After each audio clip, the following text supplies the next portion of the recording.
জিনিয়া, কি আব্বু? কি করতেছ এখানে? আব্বু আমরা তো এখন আছি হাসনাপাড়া গহিনবাদে, আর এখানকার পরিবেশটা আমার কাছে অনেক ভালো লাগে বিশেষ করে। তাই? হ্যাঁ, কারণ কি আচ্ছা। জানো, হ্যাঁ। এটা হচ্ছে একদম সবুজ প্রকৃতির মাঝে, আর হচ্ছে যে আমাদের নদী মাতৃক দেশ, আর এখানে নদীও আছে, কত সুন্দর পানি, এটা দেখতে আমার অনেক ভালো লাগে। আর তোমার মামা মামি কি আমরা প্রেম করতেছে নাকি? না, জিলিয়ার মামা প্রেম করতেছে, বুঝছো? চেনা সলপলার মধ্যে প্রেম করে পায় না, ফাঁকা জায়গাতে না প্রেম বাহ, ফাইন। এই জন্য একটু আসলাম যে একটু নিরিবিলি ভাবে একটু প্রেম করি, অনেকদিন হলে প্রেম করি না। ফাইন ফাইন, তোমরা দুজন প্রেম করবে তো প্রেম করো, ভালো। আর আমরা ঘুরে বেড়াই দিন। তোমার মামা মামি করে ছেড়ে দাও, আর না ঘুরে বেড়াক, মনে হয় দুঃখ সুখে গল্প করো। নাকি প্রেম করবা? আবার তো প্রেম করি পরে করবো। আচ্ছা, যেটা ভালো হয়। তো আমরা না ঘুরে দেখি। হ্যাঁ, আমরা ঘুরবো এখন, চলো গাইস। আমি খালামুনিদেরকে নিয়ে আসছি এখানে ঘুরতে। তো খালামুনি, তুমি কি এর আগে এরকম কোনো জায়গায় গেছিলা? না আম্মু, আমি এরকম জায়গায় কোনোবার যাইনি, আজকে প্রথম আসলাম। কিন্তু যাইনি অবশ্য তা ঠিক, কিন্তু তোমাকে আমি এখানে দেখছি। ভিড়ে দেখছো? হ্যাঁ, তখন আমি মনে মনে ইয়ে করছি যে আমি কোনোদিন যদি তোমাদের বাসায় আসি, অবশ্যই এখানে তোমাকে নিয়ে আমি ঘুরতে আসবো।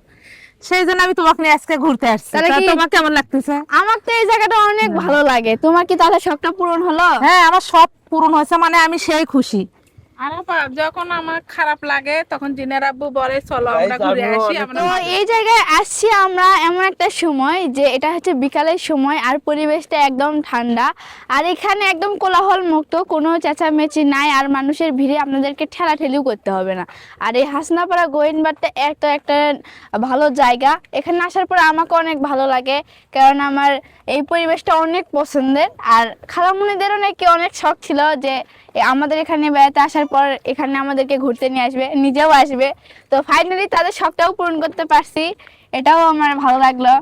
তো চলো, কি করা যাক, ঘুরে ঘুরে দেখানো যাক আল্লাহর সৃষ্টি কতটা সুন্দর, তা অবশ্যই আপনারা জানতে পারবেন নিজের আশেপাশে চোখ বুলালে এবং প্রকৃতির মাঝে মিশে গেলে।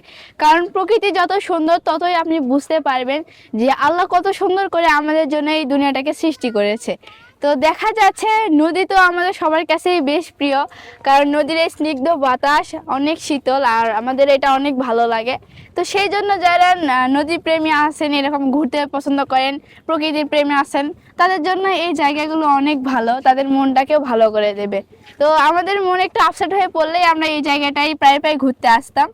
তো প্রায় অনেকদিন পরে আসা পড়লো, আবার এই জন্য অনেক ভালো লাগতেছে এখানে আসার পর। মানুষের মাঝে থেকে দূরে এসে নিজেকে একা করে প্রকৃতির সঙ্গে মিশে দেখেন, কত ভালো লাগে।